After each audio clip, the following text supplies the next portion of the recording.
entonces lo que estábamos viendo era el tema de mecánica ventilatoria, ¿cierto? Y nos centramos harto en las presiones, en las diferencias de presión. ¿Sí? Y hablamos también de un concepto que es súper importante y lo vamos a seguir ocupando, que es el de presiones transmurales. ¿Sí? Y en general dijimos que cómo calculamos cualquier presión transmural.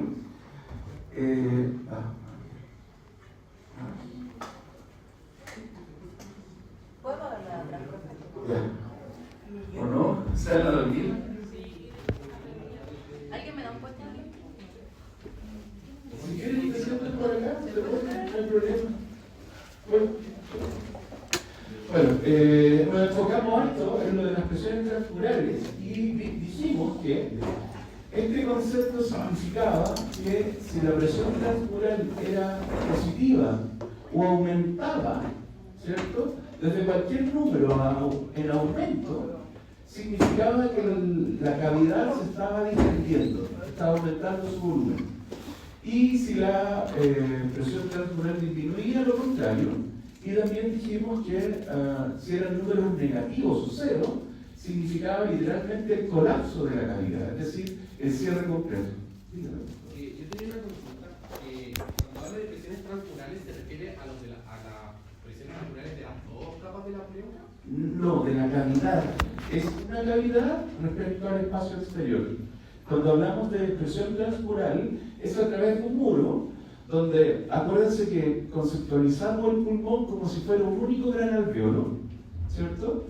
Y entonces aquí hay un espacio y hay un espacio afuera. El espacio adentro es igual a la presión alveolar y el espacio fuera es la presión intrapleural.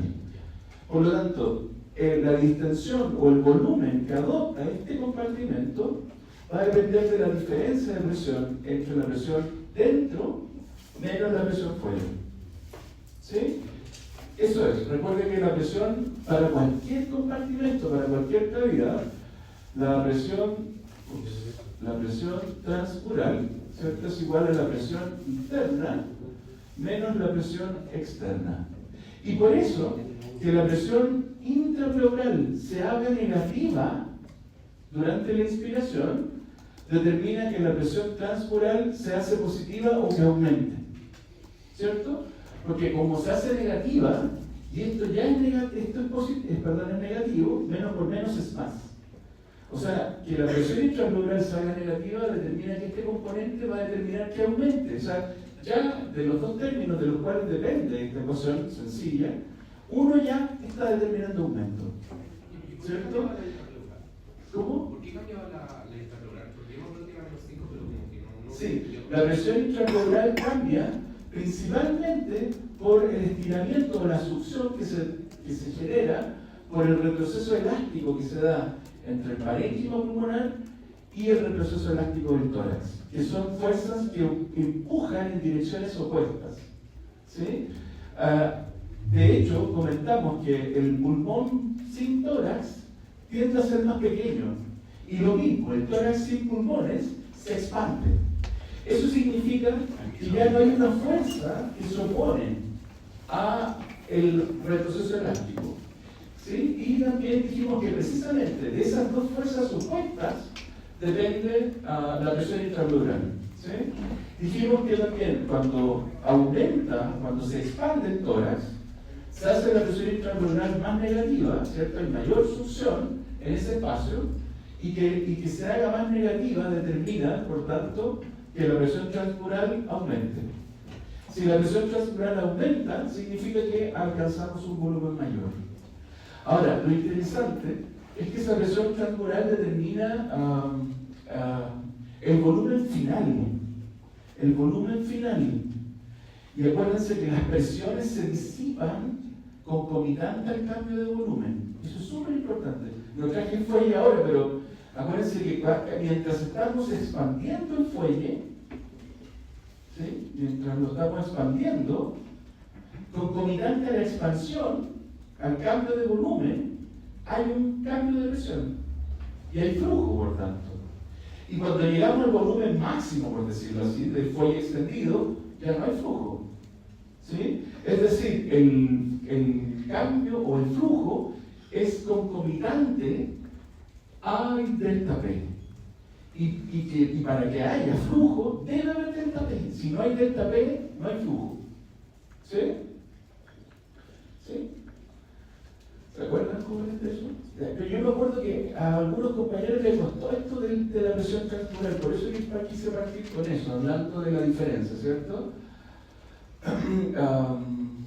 Bueno, y eso. ¿Sí? Y después vimos... Sí, dígame.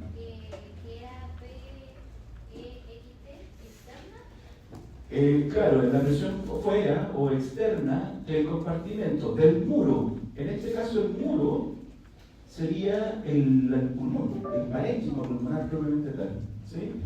Si consideráramos solo un saquito alveolar, el muro sería el saco, serían los tabiques del saco. ¿Sí? ¿Bien? Eso. Y bueno, vimos este gráfico. Ahí están las presiones, ¿cierto? Hablamos de la inspiración, hablamos de la ley de Boyle, ¿cierto? Que la ley de Boyle nos dice que, ahí está, ¿cierto? Cuando la temperatura es constante, que eso es lo que nos pasa a nosotros.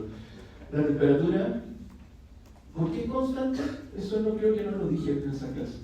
¿Por qué la temperatura es constante? ¿Cierto? Porque el cuerpo entibia el aire al entrar. Por mucho que el aire fuera esté frío, cuando entra el cuerpo lo entibia. ¿Sí? ¿Cómo? O al revés también, exacto, ¿cierto? Tiende a equilibrar la temperatura del aire exterior con el interior. ¿Sí? Por lo tanto, la temperatura es más o menos constante, es relativamente constante. ¿Sí? Y bueno, ahí está, ¿cierto? La ley de Boyle dice que cuando la temperatura es constante, la presión de un gas es inversamente proporcional al volumen. Y esto es lo que explica que cuando hay un aumento de volumen, producto de una disminución de la presión intrapleural y por tanto de un aumento de la presión transalveolar o transpulmonar, ¿cierto? Determina que al aumentar el volumen disminuye la presión. Y si disminuye la presión respecto a un estado inicial, ¿cuál es el estado inicial? ¿Y cuál es la presión en el estado inicial? Cero, ¿cierto? Que es igual a la atmosférica. Dijimos que no es cero, ¿cierto? Pero por convención se asume cero, ¿sí? Y por tanto, como aumenta el volumen, disminuye la presión respecto a la basal y eso determina un flujo desde fuera hacia adentro, un flujo másico, ¿cierto? Hablamos también de ese concepto, un flujo másico, ¿sí? Y una vez que alcanzamos el máximo volumen y se disipa la gradiente de presión, ¿cuál es la presión aquí? ¿En el pulmón? La presión en el pulmón, cuando recién dijimos, ¿cierto? Se expande el tórax, la presión intrapleural se hace más negativa, por tanto la presión transmural se hace positiva, distensión pulmonar, eso es sinónimo, esa es la secuencia de eventos, ¿cierto? Distensión pulmonar, concomitante a la distensión disminuye la presión, y como disminuye la presión, el influjo, siempre los flujos son de zonas de mayor presión a menor presión, y por tanto hay un flujo másico desde afuera hacia los pulmones, ¿cierto? ¿Y qué pasa cuando ya se alcanza el equilibrio de presión? ¿Cuál es la presión? Al final de, por tanto, la inspiración, cero. Cero. Acuérdense que solo hay deltas P mientras estamos generando cambios de volumen, pero cuando alcanzamos el máximo volumen, ¿cierto? Máximo relativo, ¿cierto? Estamos hablando de que hay un delta que aumenta el volumen, ¿cierto? Cuando ya alcanzamos el volumen deseado, se termina el flujo, ¿sí? Y por tanto la presión acá es igual a la atmosférica, se iguala la presión pulmonar o alveolar a la atmosférica, ¿sí? Y luego entonces, dígame. Que tengo una duda porque tengo notado de que cuando hay inspiración ya la presión intrapleural se hace más negativa. Sí. Pero al mismo tiempo esto provoca de que la presión alveolar sea -1. Lo que pasa es que de hecho, miren, vamos a volver a los números. Aquí está, ¿cierto? La presión se hace -1 por esto que está aquí. Porque la presión adentro es 0, ¿cierto? En el estado inicial, y aquí es -5. Pero al final, ese cambio, ¿cierto? Ese cambio en la presión provoca que disminuya 1 centímetro de agua aquí en la presión y afuera es menos 8 y eso termina que sea más 7. Por lo tanto hay un cambio de más 5 a más 7. ¿Sí? No sé si lo entiendo, pero cuando dijo que al final de la inspiración como que terminaba igual que la presión atmosférica y que terminaba 0, ¿no terminaba menos 1? No. La presión, al final de la inspiración, cuando ya terminó la expansión del tórax, ¿cierto? Al final de ese proceso, la presión intraalveolar o pulmonar es 0. Se terminó el delta P. ¿Es de la mitad? Claro, aquí en este punto, en el máximo, esta es la inspiración. Podríamos decir que en la mitad de la inspiración alcanzamos esa presión de menos 1. ¿Ya? Pero al inicio y al final es 0. ¿Sí? De hecho, fíjense, este es flujo, pues. Ese marca el pic de flujo que coincide con menos 1, ¿cierto? Pero ya a medida que volvemos a 0, o venimos de 0 y volvemos a 0, ¿cierto? Disminuye la magnitud del flujo. ¿Sí? Porque el cambio de volumen es menor. ¿Sí? Eso. ¿Sí? ¿Se entiende, no, jóvenes? ¿Qué parte lo entienden? Yo no entiendo la otra imagen que colocó de los dos pulmones. Ahí no entiendo entonces por qué dice... No entiendo por qué dice 0 y otro lado menos 1. Claro, porque aquí estamos en equilibrio con el lado exterior. Y acá, al aumentar el volumen, disminuye la presión. O sea, ahí como que aumentó la mitad nomás. En cambio, si hubiera como la inspiración casi al final, hubiera sido 0. Igual. ¿No? Exacto, esto es durante la inspiración. Es durante. ¿Esta es la mitad de la curva que vi? Sí, podríamos decir que sí. Entonces la presión transmural se coloca al menos 1 como cachando de que es a la mitad de la inspiración. Lo que pasa es que tenemos distintas presiones transmurales. De hecho, fíjate que acá, aquí está el volumen. Ahí quedamos con el máximo volumen. De hecho, mire, aquí están los cálculos. Miren. En ese punto, que tenemos el máximo volumen, la presión transmural es más 10. Pasa de menos 5 a ese punto, que es ¿cuánto sería eso? 7, después pasa a 10 y después pasa en ese punto a 8, ¿cierto? Y después vuelve a menos 5.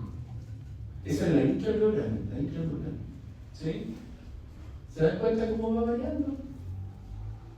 Esa es la intraalveolar y la de acá es la alveolar. Y esto que estamos viendo acá es la transmural. La transmural. Y como se ve en los cálculos, de hecho se ve hicimos los cálculos, ¿cierto? Tratamos este punto, no, menos ese. Es S menos S y S menos S. Y eso de arriba son las presiones transmurales. ¿Sí? Y como podemos ver en ese cambio, la máxima presión transmural se da en ese punto, justo ahí. Y eso coincide precisamente con la máxima distensión, que es al final de la inspiración. Al final de la inspiración. ¿Sí? Ahora sí. De hecho, ese día, a propósito, calculamos alogímetros, ¿cierto? ¿Se acuerdan que calculemos alogímetros, presiones transmurales, ahí y ahí? Y eso fue lo que hicimos. ¿Sí? ¿Qué otra cosa? Dame un segundo. Ya, mejor pregunta, dígame. Cuando habla de presión transmural, ¿solo habla de la presión alveolar? ¿No se refiere también a la presión intrapleural? ¿No funciona de la misma manera? Es que la transmural siempre es un delta entre un lado y otro del compartimento. No es una presión. La presión transmural determina el grado de distensión de un compartimento considerando la presión interna y la externa, siempre. Porque precisamente para un compartimento que tiene paredes distensibles, paredes elásticas, como el alveolo, el volumen que tenga depende de esa diferencia de presión. Depende del delta de presión interna versus la externa. ¿Sí? Miren, esto es como muy sencillo. Imagínense si tengo un globo. A ver. No, imagínense si tienen un muro, una pared, un muro que separa y arbitrariamente vamos a decir que lo de allá es adentro y lo de acá es afuera. Y hay un muro, ¿cierto? Si las presiones adentro y afuera son iguales, ¿qué va a pasar con ese muro? Se va a quedar quieto. No hay movimiento, no hay cambio de volumen de la pieza, ¿cierto? Ya, ahora, ¿qué pasa si la presión externa es mayor que la interna? Se va a empujar el muro hacia allá, vamos a desplazar el tabique que está separando el compartimento y eso se aumenta la presión afuera, ¿cierto? ¿Cierto? Vamos a empujar el muro y ¿qué va a pasar con el volumen adentro? Se va a achicar, ¿cierto? Y eso es lo que pasa cuando la presión intrapleural se hace positiva, cuando aumenta en relación a la interna. Es que la presión de afuera empuja el límite, porque hay más presión afuera que adentro. ¿Y cómo representamos eso? A través de la presión transmural. La presión transmural nos cuantifica ese delta, nos cuantifica la diferencia entre la pieza de adentro y la pieza de afuera. Este ejemplo ayuda un poco. Lo mismo, al revés. Imagínense que ahora estamos en la pieza y dentro de la pieza la presión es mayor que afuera respecto a. ¿Qué va a pasar con el muro? Lo vamos a empujar hacia allá, le vamos a quitar espacio al lado de afuera y va a aumentar el volumen interno.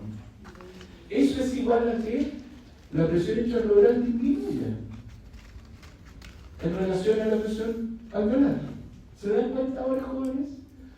Da un cachito. Y esa diferencia de la que hemos estado hablando, cualitativamente, sin ponerle números, solo si la de afuera es mayor, va a empujar y va a achicar la de adentro.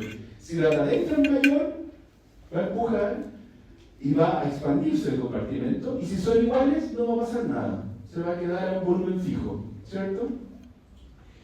La manera de cuantificar eso de manera sencilla y predecir cambios de volumen del compartimento interior es a través de la presión transmural. ¿Y cuál es el consenso? Si la presión transmural es positiva y aumenta, o sea, pasamos de un tránsito cualquiera y aumenta, o sea, se hace más positiva, ¿qué significa? Si esto es más grande, es porque esta es más chica. ¿Por qué esta es más chica? Y eso significa que el compartimento interior se extiende, crece, le quita espacio a la afuera. Profe, y en ese proceso nunca varía tanto el volumen de la intrapleural, ¿no? El volumen prácticamente no varía, lo que cambia es la presión, es la succión o menos, más o menos succión. Cuando es negativa, al intentar separar las hojas, la parietal y la visceral, la presión se hace negativa. Y eso ocurre durante la inspiración. Cuando hacemos una inspiración tranquila, dijimos que eso solamente estaba gobernado por el retroceso elástico y era un evento pasivo. No obstante, podemos intentar hacer una inspiración forzada, tratar de botar todo lo que podamos. Y cuando eso pasa, las hojas parietales y visceral se aprietan, se comprimen, se aficionan y la presión aumenta. La presión intrapleural aumenta, se hace más positiva o deja de ser tan negativa. También esa es otra mirada. ¿Sí? ¿Esa era la duda, Martín? Sí, esa era, pero es que me complica el hecho como de uno al inspirar, cómo afecta eso como a la intrapleural. Porque uno al inspirar... Sí, mira, el inspirar es lo que acabo de decir. La intrapleural se hace más negativa porque al inspirar, al aumentar el volumen torácico, ¿cierto? ¿Por qué aumenta el volumen torácico? Por la contracción de los músculos de la inspiración, ¿cierto? Principalmente el diafragma. Dijimos que el diafragma solo era suficiente para aumentar el volumen. Eso es lo que provoca este aumento. Mientras estamos inspirando, estamos aumentando el retroceso elástico. tanto del parénquima como del tórax. Estamos aumentando el retroceso elástico, ¿sí? Y eso provoca que las dos hojas de la pleura tiendan a separarse. Y al separarse se genera una presión negativa en ese espacio.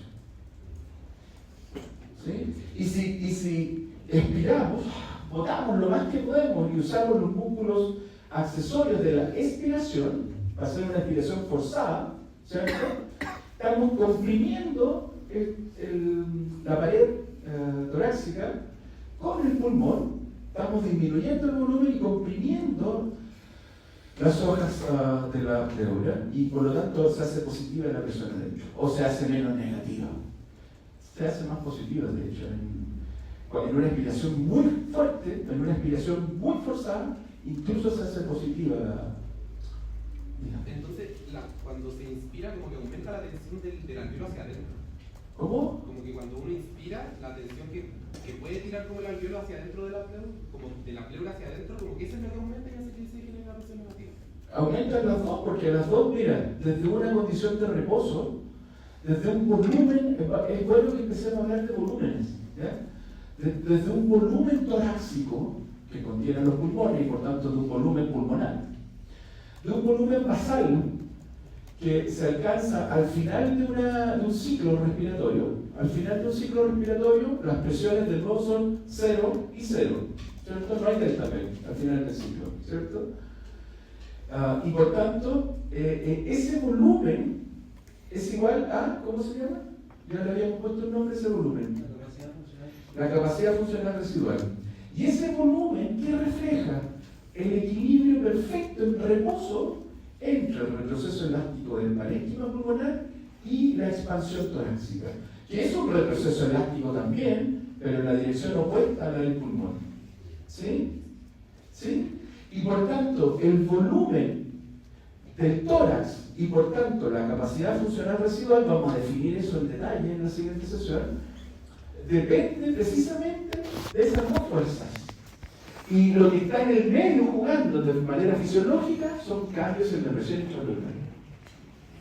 ¿Sí? ¿Sí, jóvenes? ¿Le hace sentido? ¿Sí? Esto a lo mejor es, bueno, no sé si... Yo creo que no es difícil, pero si no lo entienden, tienen que volver a leer y me preguntan de nuevo las veces que sea necesario. ¿Sí? Por favor. Cuando hablamos de la presión interna, en este sistema de dos compartimentos, la presión interna es la del alveolo del pulmón, pero la externa es sinónimo aquí de la intrapleural. Exacto. Entonces la intrapleural la consideramos porque al fin y al cabo la intrapleural va a coincidir con los cambios que haga también en el volumen torácico, ¿no? Absolutamente, claro. Los cambios de presión, dame un segundo, los cambios de presión intrapleural se deben a la expansión del tórax o a la disminución del tórax. O sea, eso lo puedo considerar como un solo ¿Qué cosa? compartimento externo. Los cambios del volumen torácico y la presión, por supuesto, y los cambios de la presión intrapleural, ¿podría considerarlos como solo uno y ese es el externo? No, porque de hecho lo vimos, hay dos muros. Fíjate que hay un muro entre el alveolo y el intrapleural, y después hay otro muro que es la pared torácica, y el compartimento interno ahí es la presión intrapleural y afuera del tórax, o sea, P0.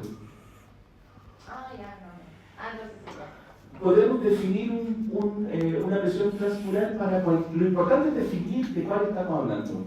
¿Sí? En este momento estamos hablando de la presión transpulmonar o transalveolar o transpulmonar. Dijimos que eran sinónimos, ¿se acuerdan? De hecho, acá está, ¿cierto? Presión de intención transmural o alveolar o transpulmonar. Son lo mismo. ¿Sí? Y determinan, por tanto, miren, lo importante es que esto nos permite predecir grados de distensión, mayor o menor distensión. ¿Sí? Y por tanto, cambios de volumen asociados. ¿Sí?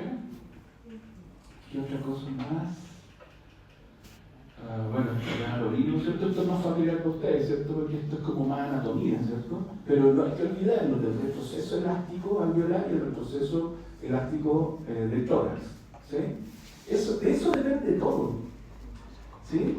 De las fibras elásticas del parénquima pulmonar y de la elasticidad de la pared torácica. De eso depende todo. ¿Sí? Sí, dígame. La capacidad funcional residual era el volumen al final de la aspiración. Sí, pero la vamos a definir, no se preocupe, pero es el volumen, mira, la capacidad funcional residual es un concepto muy importante que no es más que el volumen, el tamaño que es igual al volumen de gas, de aire, que tiene el pulmón entre respiraciones. Por tanto, define el estado de equilibrio, el mínimo estado de equilibrio, es el volumen de reposo. ¿Sí? Lo vamos a definir, ¿ya? Cuando veamos los volúmenes. ¿Sí? Bueno, hablamos de la expiración, insisto, la expiración es pasiva, normalmente es pasiva, y salvo ciertos casos, vamos a necesitar que un paciente haga maniobras de expiración forzada. Y eso lo vamos a comentar en la siguiente clase cuando hagamos espirometría. ¿Sí? Vamos a hablar un poquito de espirometría porque el resto de espirometría lo vemos en cuarto, lo vemos en respiratorio. ¿Ya? Aquí solo hacemos como una introducción a la espirometría para explicar que podemos medir volúmenes pulmonares, solo por eso. ¿Sí? Eso. Y esto es re importante, ¿sí? Acuérdense que les comentaba también que los cambios que hay son en la periferia del pulmón, en la pleura, ¿sí? Pero esos cambios se propagan a través de una tracción que se da entre los tabiques de los alveolos, que están todos interconectados, ¿sí? Entonces, más que pensar que el alveolo es una pelotita, una ferida, en realidad es mejor pensarla como una malla, como una red. ¿Sí? Que aquí se ve de hecho como una red. Por lo tanto, los cambios de la presión intrapleural en relación a los cambios de cada uno, fíjense que cuando hablamos de presión pulmonar o alveolar, nos estamos refiriendo a la presión que hay en el interior de cada uno de los saquitos, que es la misma. ¿Sí? ¿Sí? Por ejemplo, al final del ciclo respiratorio, la presión al interior de cada uno de los saquitos es 0. ¿Sí? Y la presión, ¿cierto? Cuando hay cambio en la presión intrapleural, eso provoca que se arrastre, que hay un arrastre a través de los tabiques de cada uno de estos polígonos, y eso provoca un cambio de volumen, un aumento de volumen, de hecho. ¿Sí? Porque son elásticos, los tabiques son elásticos. ¿Ya? Ok, esto también. Y aquí, por acá estábamos, ¿cierto? Estábamos hablando de la compliance, ¿cierto? Y compliance, el mismo concepto que vimos en cardio, lo único que acuérdense que yo les decía, que no sé por qué hacen eso los malos, pero cambian los nombres de los ejes, ¿cierto? En cardio usan los ejes al revés, ¿sí? En respiratorio todos se basan en un libro. Todos se basan en un libro. Todos. El libro que usted tome de fisiología, la mayoría se basa solo en un libro.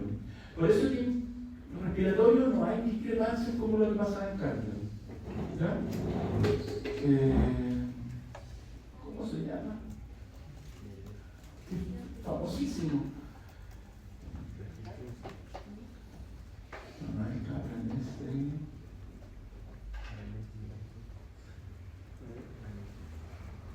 Ya no voy a poner tabla, no.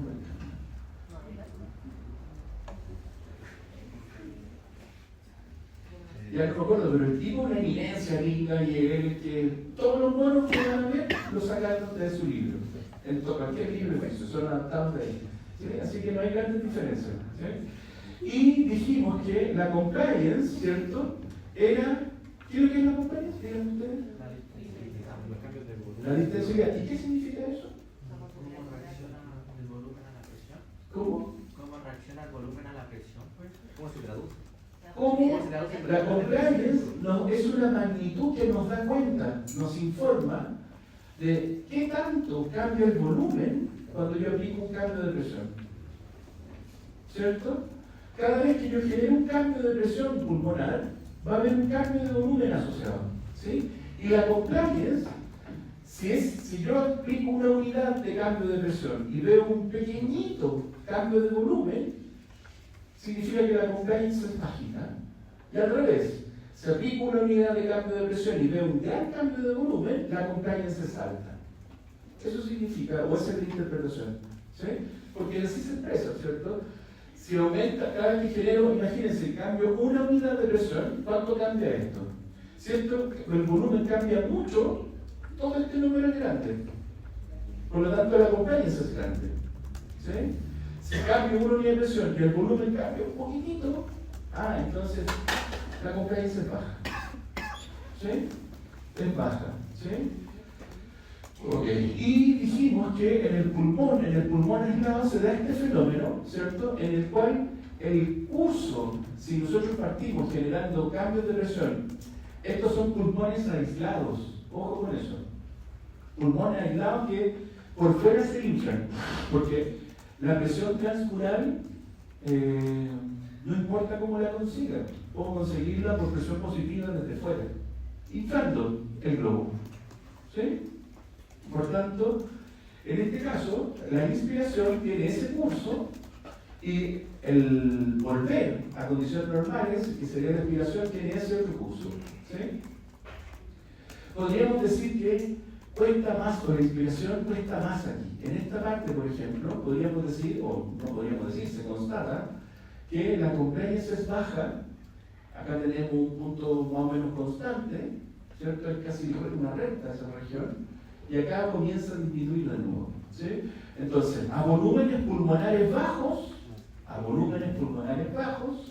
la compliance es baja, y a volúmenes pulmonares altos, la compliance también es baja, ¿sí?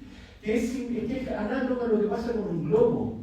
Cuando uno recién quiere inflar un globo, ¿se han dado cuenta que cuesta más? Que hay que hacerlo con más fuerza que cuando ya lo estamos inflando. Inflen un globo en su casa y se van a dar cuenta, ¿cierto? Ahora que viene Halloween, ¿cierto? Inflen un globo y se van a dar cuenta que al principio como que hay que soplar más, hay que vencer un retroceso elástico mayor. Y de nuevo, ¿cuánto cuesta más? Al final, cuando estamos a volúmenes muy altos, cuando estamos llegando casi a que el globo se reviente. ¿Sí? Ok. Sí, dígame.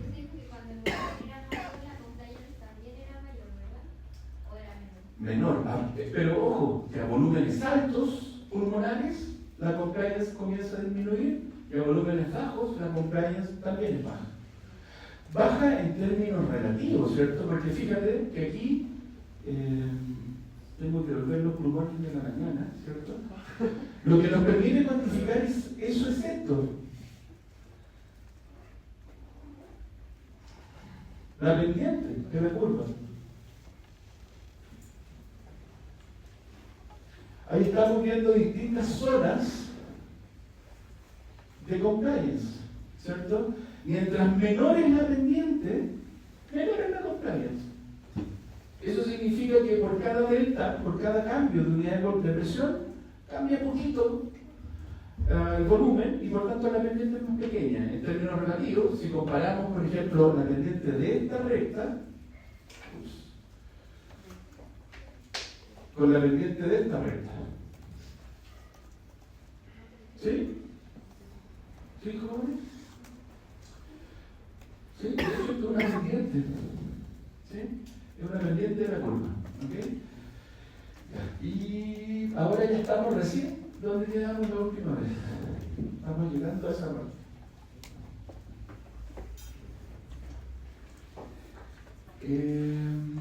Esto lo habíamos dicho, ¿cierto?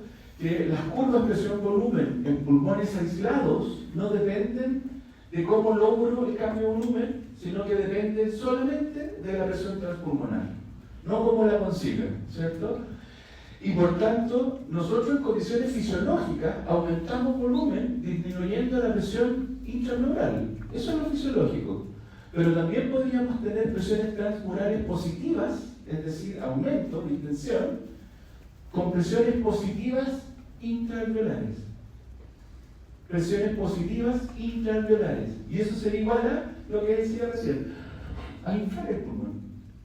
A aplicarle una presión positiva desde afuera para que aumente el volumen. ¿Sí? ¿Sí? Ok. Y bueno, esto de que las curvas tienen, aquí está otra mirada, ¿cierto? De lo que hablábamos un rato, ¿cierto? Aquí tenemos baja compliance, alta compliance y de nuevo baja compliance.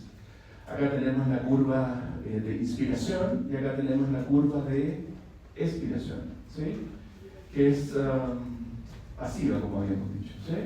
Ahora, respecto a esto de los volúmenes, hay otra cosa también que me gustaría introducir, porque ya empiezan a sonarle el concepto, ¿sí?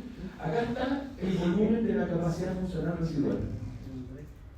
Ese punto corresponde al volumen del pulmón, si es que estos son pulmones aislados, pero si estuviese puesto en el tórax, en un tórax, esa capacidad funcional residual sería ese volumen, ¿sí? Que acá, ese volumen está dado por esa presión transmural, por ese valor de presión transmural, ahí, ese punto, ¿sí?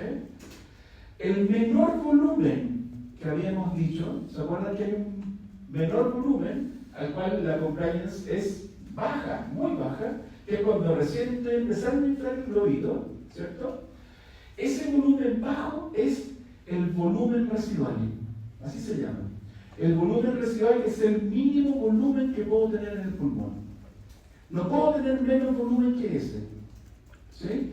Ojo, no significa que no haya volumen en el pulmón, sí hay, pero significa que no puedo disminuir más el volumen que ese volumen residual. ¿Sí? Sí, dígame. El FRC era el mínimo volumen en el tórax por causa de... No, esta es la capacidad funcional residual y ese es el punto de equilibrio en el cual la magnitud del retroceso elástico del parénquima es matemáticamente igual a la magnitud del retroceso elástico del tórax. Por eso es que están en equilibrio. ¿Sí?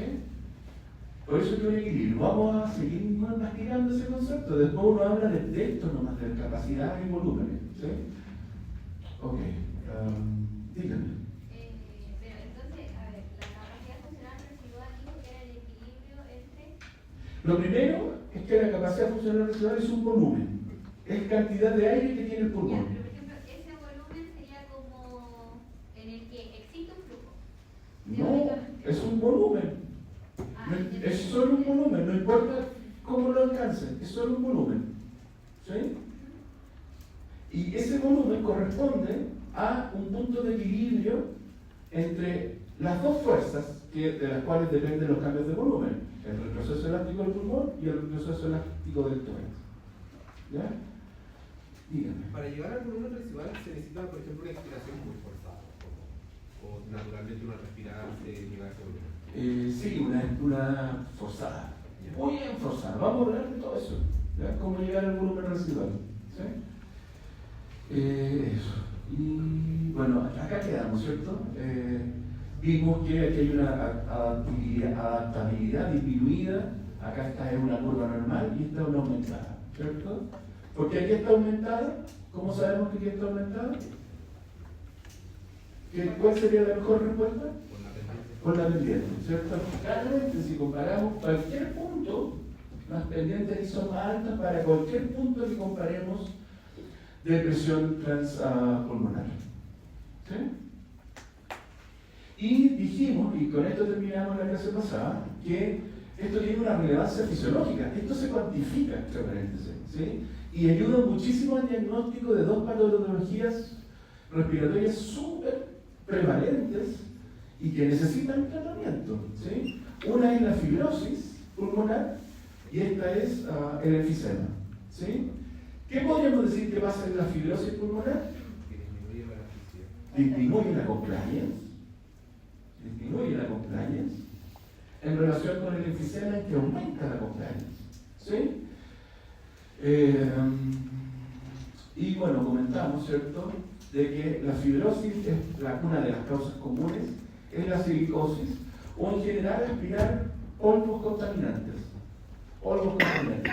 Tal vez ustedes escucharon del asbesto. ¿Alguno ha escuchado del asbesto? Igual el asbesto está prohibido en Chile hace mucho tiempo, hace años, que se eliminó el asbesto dentro de los materiales de construcción. Pero todavía sin duda, ¿cierto? Hay techos que todavía tienen afecto, pero no es lo único que produce silicosis. En general, cualquier polvillo industrial puede producir silicosis. Que claramente, si hay fibrosis, ¿qué hubo antes? Inflamación, ¿cierto? Te luego el sistema inmune echándole el todo, ¿cierto? La inflamación fue la que terminó reparando mal el pulmón con una fibrosis, y eso hace que el pulmón se haga rígido, pierdan tejidos, se reemplacen tejidos elásticos por tejidos fibrosos, por colágeno, ¿cierto? Y eso hace que disminuya la compliance, versus en el enfisema, en el cual hay una destrucción proteolítica de los tabiques. Hay una destrucción proteolítica de los tabiques, y eso provoca que por cada cambio de presión genere un enorme cambio de volumen, porque no tengo elasticidad o está perdida la elasticidad precisamente por la destrucción de los tabiques. ¿Sí? Y eso, el enfisema, ahí está. Lo que la principal causa es el tabaquismo, ¿sí? Que produce enfisema. ¿Sí? ¿Qué es el tema de la fibrosis? Arriba los tabiques elásticos y la fibrosis, ¿qué cosa? La fibrosis es reemplazar tejido normal por tejido cicatricial, por tejido rico en colágeno.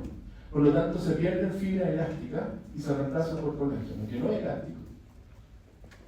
¿Profe? Ya un cachito, su compañera. Sí, era súper efectivo, que con la cocaína pasa lo mismo. ¿Cocaína? Es O que sea, como un polvo. pero la cocaína no llega a los pulmones. No, pero me refiero como al.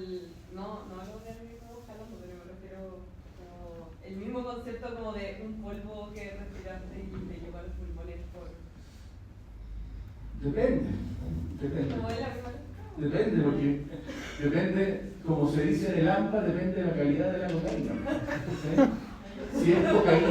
Si es cocaína con raspado de pintura, con caca de perro, porque todo eso le echan a la cocaína para aumentar el volumen, sí podría producir silicosis.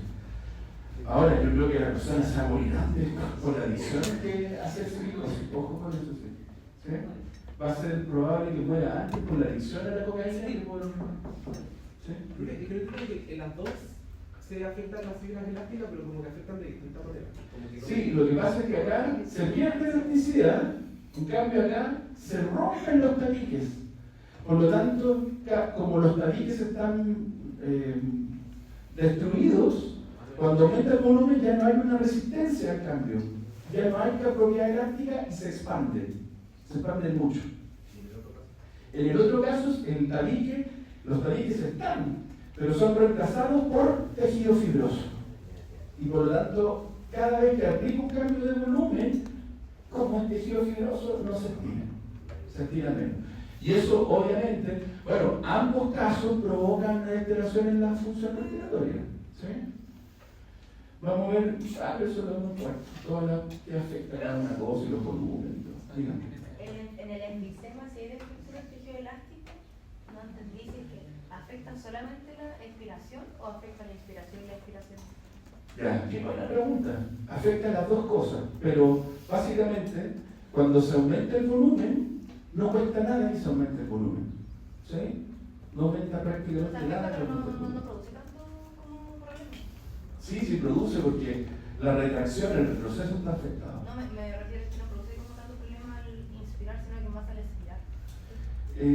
Al final el ciclo ventilatorio se ve alterado igual. Lo que importa es que el ciclo ventilatorio no está cumpliendo la función. ¿Sí? Ok, ya. Y aquí ahora sí continuamos, ¿cierto?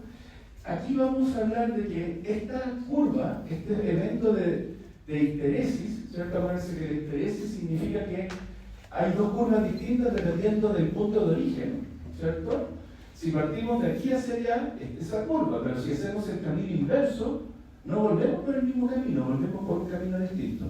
Eso se llama una curva de histeresis, y eso se explica principalmente por dos cosas. Por el surfactante pulmonar, por la presencia de surfactante pulmonar y por el reclutamiento alveolar. Este reclutamiento alveolar o interdependencia alveolar tiene que ver con lo que mostramos en la diapositiva anterior, de que cuando se tira la presión intrapleural hay una tracción asociada a que todos los alveolos son polígonos interconectados entre sí. Por lo tanto, cada vez que uno tira la malla, todos se expanden. ¿Sí? Y cada vez que uno la achica, todos se achican. ¿Sí? Cada uno de los tabiques y por tanto de los alveolos, de los saquitos alveolares. ¿Sí? Y esto es muy importante a propósito de la contribución de la tensión superficial. Esto que estamos viendo acá es la curva de interesis normal, con pulmones aislados, pero con aire.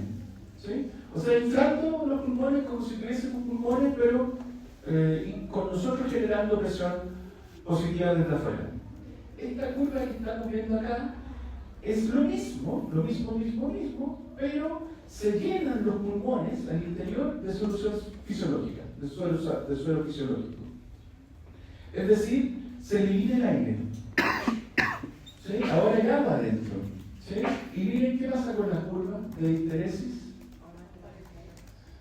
Hay un cambio igual, pero ¿qué llama la atención? Con la histeresis. Por lo tanto, prácticamente desaparece el fenómeno de histeresis. Prácticamente desaparece. Lo que estamos viendo es que cambia la compliance, claramente. Aumenta muchísimo si llenamos de agua los pulmones. ¿Sí? Por lo tanto, lo que permite pensar que la compliance es más baja en esta zona es porque estamos en presencia de aire. Hoy vamos a seguir hablando de eso. ¿Sí?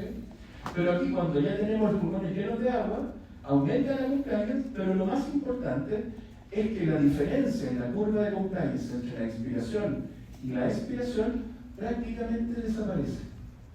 Prácticamente son iguales las curvas. ¿Sí? Y eso se debe a la tensión superficial. La conclusión que uno saca es que la mayor parte de la presión que uno debe aplicar y que genera una compliance inicial al comienzo se ocupa en vencer la tensión superficial. ¿La tensión superficial de qué?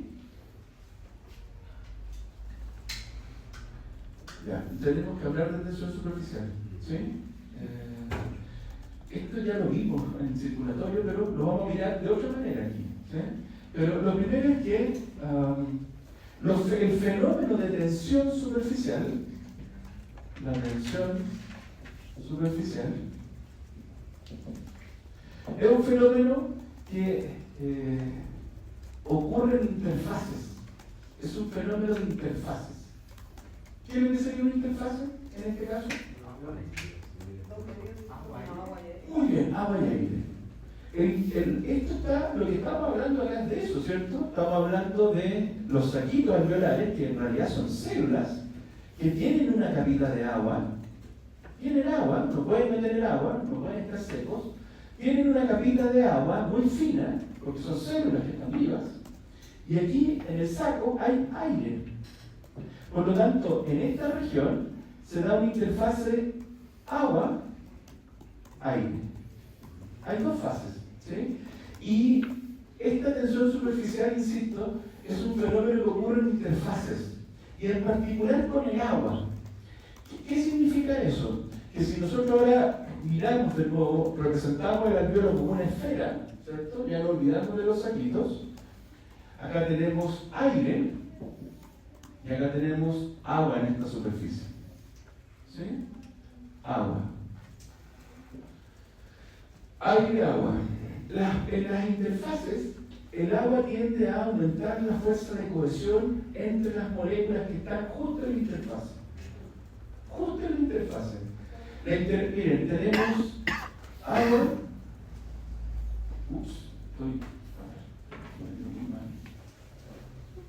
Siempre escribo mal, pero ahí no se puede llegar.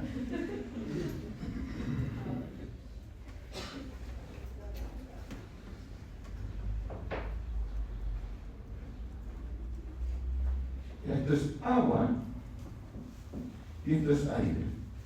La tensión superficial nos dice que aquí tenemos moléculas de agua. Y todas están interaccionando por puentes de hidrógeno. El agua interacciona por puentes de hidrógeno entre sí.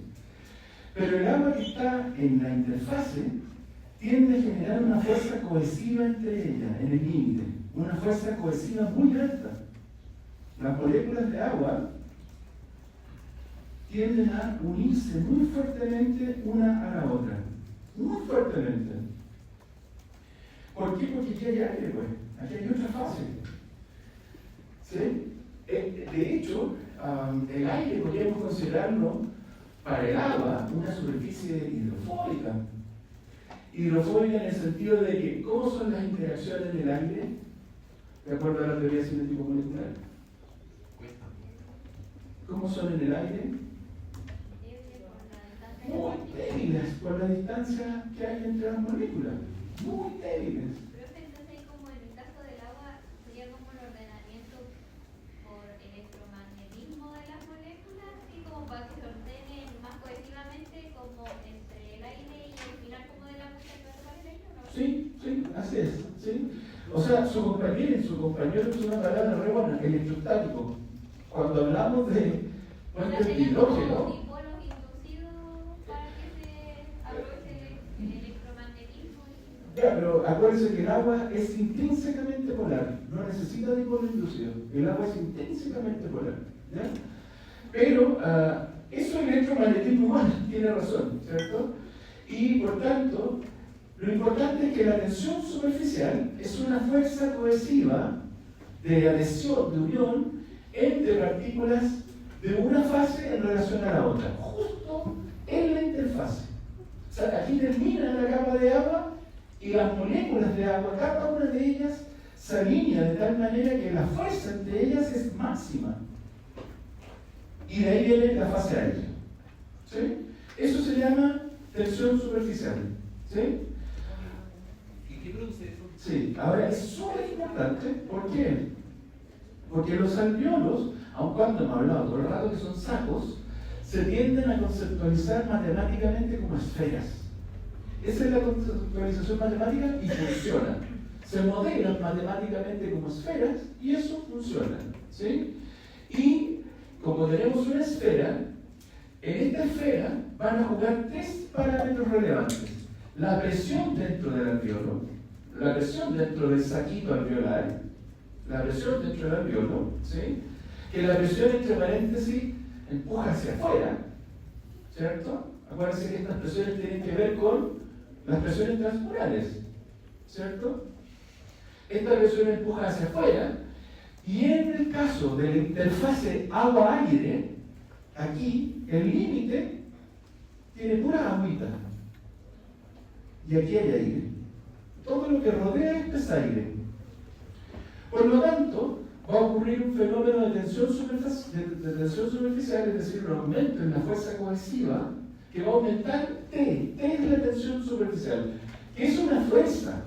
La tensión es una fuerza. ¿Sí?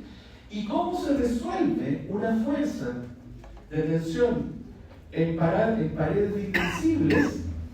Disminuyendo el radio, colapsando el radio, disminuyendo el radio y por lo tanto colapsando el compartimento interior. ¿Sí? ¿Y para qué la quiero disipar? Espera un poquito. Esa cantidad de agua, esa fuerza de tensión, lo que se resuelve generando una fuerza hacia adentro que tiende a colapsar el compartimento interior. En otras palabras, colapsar el alveolo. ¿Sí? ¿Jóvenes? Ya. Y esto es súper importante, muy importante. Hay una ecuación que describe, que la dimos en Carle también, que es la ley de Laplace, ¿cierto? Que nos dice que la presión es igual a 2 veces la tensión partido por el radio. ¿Sí? Y aquí está, tensión igual a la presión por radio partido por 2. ¿Y qué va a pasar? Pasa esto. Esto es muy importante, jóvenes, muy importante. Aquí estamos viendo alveolos que solo tienen agua, aire. O sea, no son alveolos reales, no son alveolos reales, ¿sí? Porque tienen en su superficie, solo tienen agua y aquí hay aire. ¿Sí? Entonces, fíjense, de acuerdo a la ley de Laplace, acá está, ¿cierto? La presión es proporcional a la tensión partida por el radio. Miren este alveolo que tiene ese radio. Este es un alveolo pequeñito. ¿Sí? ¿Sí, jóvenes? Ahora, miren este otro alveolo que tiene una presión, ¿cierto? Una presión distinta, que es mayor, pero que tiene un radio mayor. ¿Sí? Aquí hay una cosa importante que hay que decir. La tensión del agua, la tensión superficial del agua, es constante. Es una unidad con una magnitud constante. ¿Qué significa eso? Que la tensión superficial de este alveolo es igual a la tensión de este o de cualquier otro alveolo de distinto tamaño que tengamos. ¿Sí, jóvenes? Es constante. Por lo tanto, si la tensión es constante, y este tiene el radio pequeño, aquí tenemos un radio más pequeño, ¿cierto? Y acá tenemos un radio más grande, que este es el doble, un radio de 2 veces. ¿Cómo va a ser la presión aquí? ¿Va a ser mayor?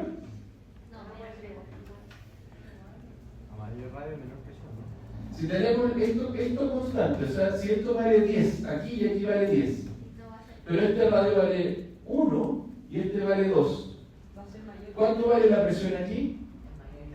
¿Cuánto? Pero 10 y aquí 5. O sea, aquí la presión es 10 y aquí es 5.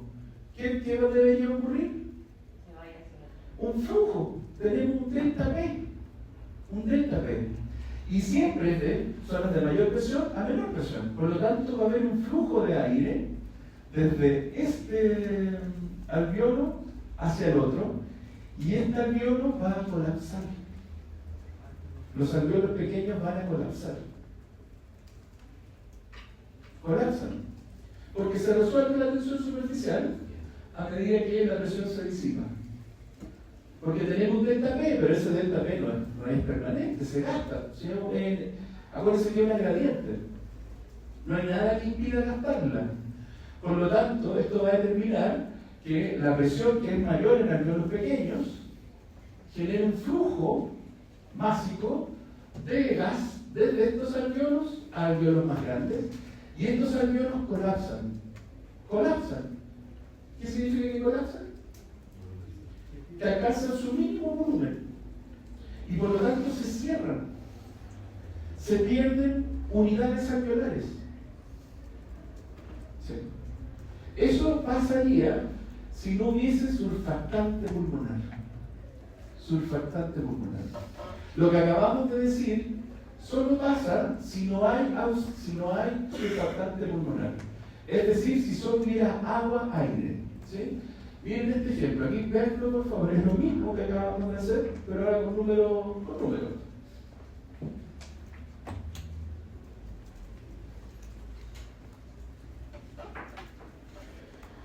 Acuérdense que la tensión superficial del agua es constante para cualquier alveolo, ¿cierto? Y por tanto, si cambia el radio, ¿cierto? Aquí, por ejemplo, si el radio de este alveolo es 0,05 milímetros y este es 0,1 milímetro, la presión acá va a ser de 8 centímetros de agua y aquí va a ser de 4. O sea, mayor presión acá que allá va a provocar que todo el aire de acá se desplace hacia allá. O la mayoría, hasta que el alveolo pequeño colapse. Eso en la práctica significa perder alveolos funcionales.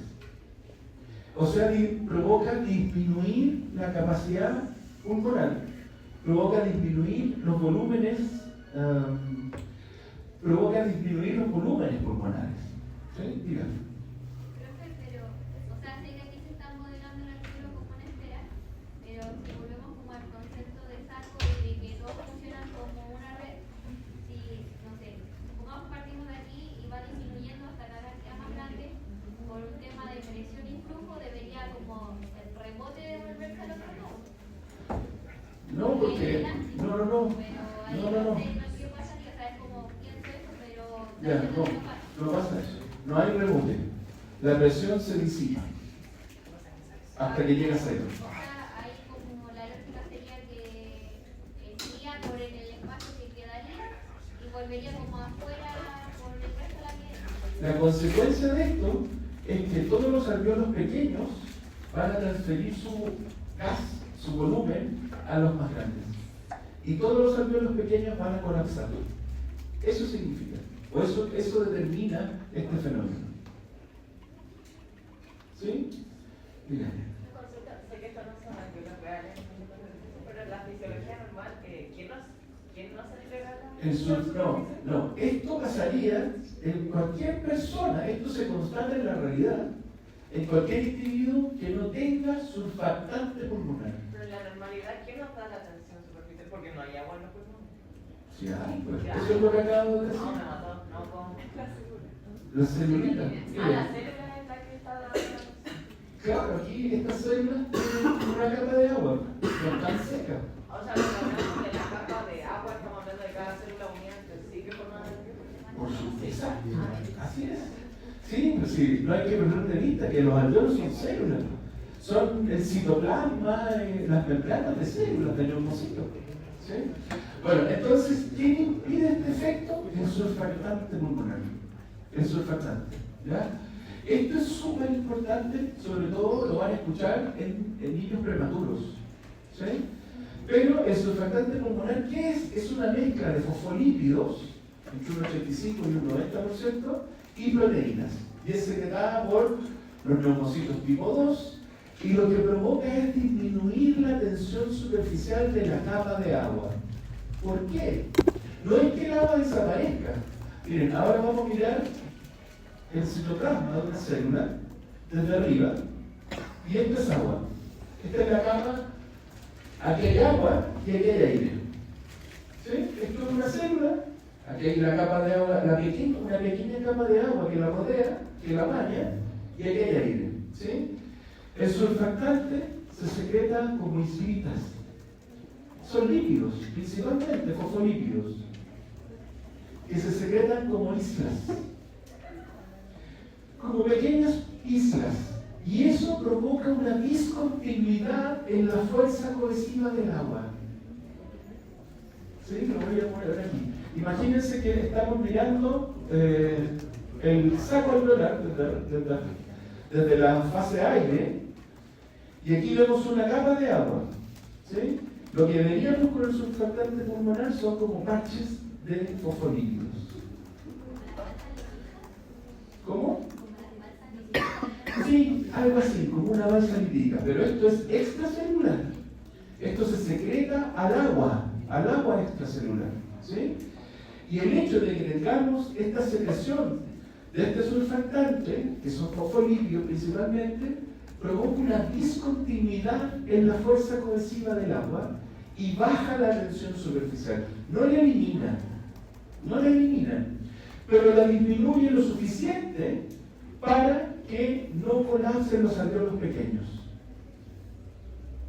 ¿Sí? ¿Sí? No, insisto, no es que desaparezca la tensión superficial, pero disminuye lo suficiente para que la tensión que genera esa fuerza cohesiva del agua, al disminuir ya no provoque el colapso de alveolos pequeños. ¿Sí? Pero un poquito su compañera. ¿Profe, pero eso solamente se haría en los alveolos pequeños o serán todos los alveolos?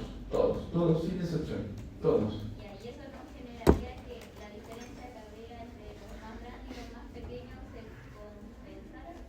No sé si se me entiende muy bien. Lo que pasa, sí, te entiendo. Lo que pasa es que la presión adentro puede que se mantenga, pero lo que va a disminuir parejo es la tensión, que es la presión de colapso, que no provoca que se empuje el gas en los pequeños. Eso es lo que hay que evitar.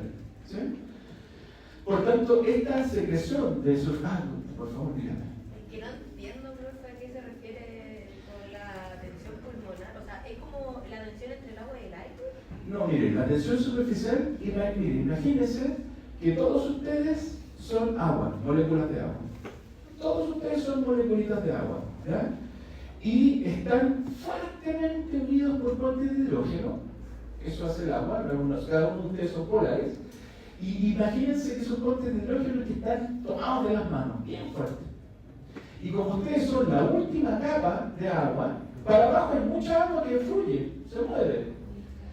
Aquí hay aire, y ustedes son la última capa de agua, ¿cierto? Ustedes están tomados fuerte de las manos, muy fuerte. Por lo tanto, esa fuerza cohesiva entre ustedes es la tensión superficial, que es muy alta en la interfase. De hecho, es un fenómeno de interfase. No hay tensión superficial en el seno de la matriz acuosa. ¿Sí? Es solo un fenómeno de interfase. ¿Sí? La, Espera un cachito. Entonces, el surfactante es como si yo, un guatón, llego y me meto entre medio de ustedes y empiezo a molestar, a separar sus manos, ¿sí? Y disminuyo la fuerza cohesiva entre ustedes, que son las moléculas de agua. Pero hay muchos guatones, hay mucha surfactante. Eso es el surfactante. Baja la fuerza cohesiva de la capa de agua de la interfase agua-aire. ¿Sí? ¿Y qué tiene que ver cuando pasa el aire desde el alveolo chico al alveolo grande? Si no hubiese surfactante, esa fuerza cohesiva en los alveolos pequeños sería tan fuerte que colapsaría el volumen del lumen. Y todo ese aire se movilizaría a alveolos de radio más grandes. Pero entonces el surfactante como que deja pasar menos aire. No, el surfactante es lo que le acabo de decir. Vuelvo a repetir, pónganme atención. Todos ustedes son moléculas de agua y están fuertemente unidos porque están tomados de las manos. Esa es la tensión superficial. La fuerza de cada uno de ustedes tomada bien de las manos. ¿Sí? Lo que hace el fosfolipio es como si yo me metiera aquí entre medio, la fuerza. Rompo la interacción cohesiva fuerte entre cada uno de ustedes y lo pongo entre medio. Y eso provoca que se disminuya esa fuerza que es la tensión superficial del agua. Porque produce una discontinuidad en la capa de agua de la interfase. No es que, escúchame, no es que sea una película de grasa, no es una película de fosfolípidos. Si fuese una película de fosfolípidos, también se afectaría la capacidad difusional de gases. Y eso no ocurre. Son, como se ve aquí, verdaderos parches discontinuos, que incluso forman estructuras de este tipo, estructuras que suben una sobre otra, lípidos sobre lípidos. ¿Sí? Aquí hay otro.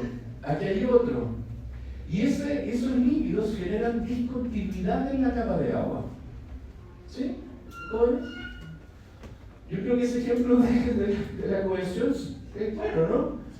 La cohesión es fuertemente unida y los lípidos se meten entre medio e impiden la fuerza cohesiva de las moléculas de agua. Y por tanto disminuyen esa fuerza, es decir, disminuyen la tensión superficial, que es la que provoca, vuelvo a repetir, que si no hubiese ese fosfolípido, provoca que los alveolos de menor radio colapsen porque tienen mayor presión que los alveolos más grandes. Y por lo tanto ahí va a haber un flujo espontáneo desde los alveolos pequeños a los alveolos grandes. ¿Sí? Mira. La tensión superficial se interpretaba como una presión hacia adentro. Se resuelve esa fuerza en el caso de esferas como un colapso. ¿Sí? ¿Se entienden estos jóvenes? Ya. Pero volvamos a esto, ¿cierto? Estábamos diciendo que primero es una mezcla de fosfolípidos y proteínas, se secreta por los neumocitos tipo 2, provoca una disminución de la tensión superficial de la capa de agua, por lo tanto aumenta la compliance, porque ya no hay que vencer la fuerza cohesiva de las moléculas de agua, o hay que vencer una fuerza menor. ¿Cierto? ¿Sí? ¿Tiene sentido eso? El surfactante, al bajar la tensión superficial, al disminuir la fuerza cohesiva de las moléculas de agua, aumenta la compliance. Porque ya, fíjense, sin surfactante, si yo quiero aumentar el volumen cada vez que genere un delta P, tengo que vencer esa fuerza cohesiva de agua, la tensión superficial. En cambio, el surfactante, al bajar esa tensión, cuando yo aplico para el mismo alveolo, comparado sin surfactante con surfactante, tengo que, por cada cambio de unidad de presión, puede haber un mayor cambio de volumen, porque la tensión superficial es menor. Por tanto, aumenta la compliance. ¿Sí? Ok. Y lo otro también importante es que la respiración profunda, cada vez que respiramos profundo, estimulamos la secreción de surfactante. Hay síntesis de nuevo de surfactante, ¿sí? Por parte de los neumocitos. Y su concentración disminuye cuando la respiración es normal. Pero es normal que nosotros hagamos a cierto rango inspiraciones profundas. Es normal. ¿Ustedes se han dado cuenta de eso? Que de repente están tranquilos y hacen como sobre todo cuando están tranquilos, como que espontáneamente hacen inspiraciones profundas.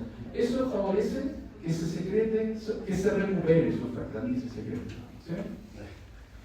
Y otra cosa también importante, súper importante, que contribuye a la disminución de la tensión superficial, además del surfactante, es que los neumocitos tipo 2 reabsorben sodio y por lo tanto reabsorben agua. Mantienen siempre una capa de agua lo más fina posible porque están permanentemente reabsorbiendo sodio. ¿Sí? ¿Sí, jóvenes? Los neumocitos absorben sodio y por arrastre agua. ¿Sí? El año pasado, yo no me acuerdo si vimos osmosis, pero ¿se imaginan hacer transporte activo de agua? Eso nunca lo conversamos, pero ¿se imaginan hacer transporte activo de agua? No, sería una cantidad de energía enorme para poder hacer transporte activo de agua, si el agua es solvente. Entonces, en vez de mover agua, ¿qué hacemos? Movemos osmolitos, como el sodio, ¿cierto? Ok, eso. Y bueno, aquí está, ¿cierto? La secreción de este surfactante y esta, que insisto, no es un continuo, o sea, son parches que generan discontinuidad en la capa de agua. ¿Sí? Incluso forman estas estructuras así como supra-organizadas, ¿sí? Que disminuyen la tensión superficial. Solo, así como por tener una idea, ¿cierto? No les voy a contar estos detalles, ¿cierto? Aquí está la composición del surfactante pulmonar en cuanto a fosfolípidos, ya dijimos que un 80 y un 85%, donde la mayor cantidad de surfactante es fosfatidilcolina, ¿sí? Nada nuevo, ¿cierto? Fosfatidilcolina. También lípidos neutros como colesterol y ésteres de colesterol, unos poquitos ácidos grasos libres también, y proteínas. Hay varias proteínas. Y algunas de ellas tienen que ver con regulación del sistema inmune, que son proteínas presentes en el surfactante. ¿Sí? Algunas tienen que ver con la formación tubular de la mielina, de estos lípidos, ¿cierto? Pero básicamente también se ha visto que tienen que ver con la regulación del sistema inmune, con el recambio del surfactante. Acá, esta, por ejemplo, proteína B tiene que ver con la capacidad de poder desparramar el surfactante, porque, ojo, el surfactante, yo les decía que se pone como parche, como RAF, como dijo su compañera. Pero ¿qué debería ocurrir en estado estacionario o en equilibrio? Que los lípidos se agrupen y se separen del agua, pues. Eso debería pasar en equilibrio. Pero estas proteínas ayudan a mantener estos parches de lípidos y por lo tanto generar una discontinuidad homogénea de la tensión superficial. Una discontinuidad homogénea de las fuerzas cohesivas del agua y por tanto una disminución de la tensión superficial. ¿Ya? Esto, jóvenes, es súper importante en el fenómeno del distrés respiratorio en neonatos. Así se llama la condición. Distrés respiratorio en neonatos, que se caracteriza porque hasta los 7 meses todavía los pulmones no tienen o no secretan suficiente cantidad de surfactante. ¿Sí? Por lo tanto, esto es un problema en los bebés prematuros, ¿sí? Donde al tener insuficiente surfactante, la primera respiración cuesta un montón. Les cuesta mucho, porque tienen que vencer la tensión superficial del agua en los alvéolos. La primera respiración. Y si logran haciendo un tremendo esfuerzo ventilatorio, hacerlo, vuelven a colapsar. Porque no hay surfactante. ¿Sí? Y eso puede provocar la muerte de los bebés, ¿sí? Porque no, sobre todo, acuérdense, sobre todo el colapso de los alvéolos pequeños. ¿Sí? En los grandes hay ventilación, pero sobre todo en los pequeños colapsan. ¿Sí? Y por lo tanto tienen disminuidos sus volúmenes pulmonares. ¿Sí? Vamos a ver que después estos volúmenes se llaman volúmenes dinámicos. ¿Sí? Eso de, vamos a hablar del espacio muerto fisiológico, y varios parámetros que tienen que ver con eso. ¿Sí? En estos bebés también se caracteriza porque hay una muy baja compliance, lo que hablábamos hace un rato, y tienen que hacer un esfuerzo muy extenuante para poder respirar. ¿Sí? Afortunadamente, esto tiene tratamiento hoy día muy simple. Se les da corticoides a los bebés cuando nacen Obviamente hay que asistirlos para que ventilen con presión positiva al principio, pero luego se les da corticoides y esos corticoides promueven la secreción de surfactantes, ¿sí? Aunque sean bebés prematuros. Y eso ayuda a que se normalicen hasta que ya de manera fisiológica se quedan surfactantes. ¿Sí? Eso. Y la interdependencia alveolar, esto es lo que hablábamos, ¿cierto? ¿Sí? ¿Qué hora es? Los sacos alveolares que están hacia la periferia tienden a colapsar o a afectarse, a colapsar. ¿Sí? De hecho, fíjense que estos son más grandes que estos. Esta es la condición normal. Esto se llama una respiración con presión negativa. Cuando nosotros respiramos normalmente, ese fenómeno se llama ventilación con presión negativa. ¿Qué presión negativa? La intrapleural. ¿Sí? Y este es el fenómeno que se visualizaría en los alvéolos. Una tracción a partir de los tabiques, ¿sí? Una interdependencia alveolar que provoque que más o menos todos se expandan el mismo volumen. ¿Cómo se ve en este monito? ¿Sí? Más o menos, ¿cierto? En cambio acá, fíjense, en una ventilación con presión positiva, los alvéolos que están más cerca de la vía de conducción, por donde llega el aire, tienden a ser más grandes aún de lo normal. Es decir, se sobredistienden producto de la presión positiva en la ventilación, y los que están hacia la periferia, es decir, más distantes de la vía central de ventilación, tienden a comprimirse y a aplastarse y a colapsar, de hecho. ¿Sí? ¿Sí? ¿Y cómo se llama el colapso alveolar? Atelectasia. También pasa en ausencia de surfactante, también ocurre atelectasia de los pequeños. ¿Sí? ¿Cuándo pasa esto? En los neumotórax colapsan todos. Ventilación mecánica. La ventilación mecánica funciona así. La ventilación mecánica se llama una ventilación con presión positiva, porque desde afuera una máquina genera cambios de presión, y por eso que los alvéolos que están más cerca de las vías de conducción son las que más se inflan, porque son los que reciben el mayor caudal de presión, y los que están hacia la periferia, los pulmones, tienden a colapsar. ¿Sí? Ahora, esta es una ventilación mecánica convencional, de las primeras que se inventaron, que se siguen, bueno, después del COVID no, pero hasta antes del COVID todavía se usaba esta. ¿Ustedes han escuchado que la ventilación mecánica produce daño? Echa a perder estos alvéolos, porque sobreestira los tabiques. O sea, no es inocuo pasar por ventilación mecánica. La ventilación mecánica es el último recurso, ¿sí? Ahora, ojo, y vuelvo a repetir, estos son los primeros ventiladores o los ventiladores convencionales que sí producen daño. Daño en el pulmón. Daño en el pulmón, sobre todo los alvéolos que están más cerca de la vía, porque podríamos decir que se sobreestiran con la presión que se aplica para poder expandir la mayor cantidad de alvéolos posibles, pero aún así vamos a tener fenómenos de atelectasia en la periferia.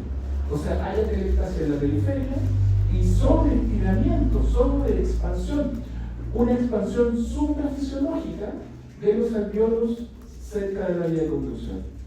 Y por eso es que esto daña a los pulmones, ¿sí? Daña a los tabiques.